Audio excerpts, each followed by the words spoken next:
ভালো আছেন তো? আজ 25শে বৈশাখ, সবাইকে 25শে বৈশাখ আমাদের বাঙালি তথা সমগ্র ভারতবাসী, সমগ্র বিশ্বের মানুষের কাছে আজকে রবীন্দ্রনাথ ঠাকুরের জন্মদিন। সবাই জানে, শুধু জন্মদিন বললে ভুল হবে, রবীন্দ্রনাথ আমাদের জীবনের সঙ্গে জড়িত, অঙ্গাঙ্গিভাবে আছে। জীবনের সুখে দুঃখে, ক্লান্তিতে, অনুভবে, প্রেমে, বিরহে রবীন্দ্রনাথ ছাড়া আমাদের এক মিনিটও চলে না। তো আজকে আমাদের 25শে বৈশাখ, আমাদের হসপিটালের নামও কিন্তু কবিগুরুর সঙ্গে জড়িত।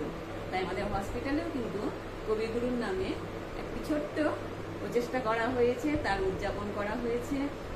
আমরা মাল্যদান করেছি, সমস্ত পেশেন্ট পার্টিদেরকে বিনামূল্যে আজকে খাবার দান করা হচ্ছে। দান করা বললাম না, তাদেরকে দেওয়া হচ্ছে।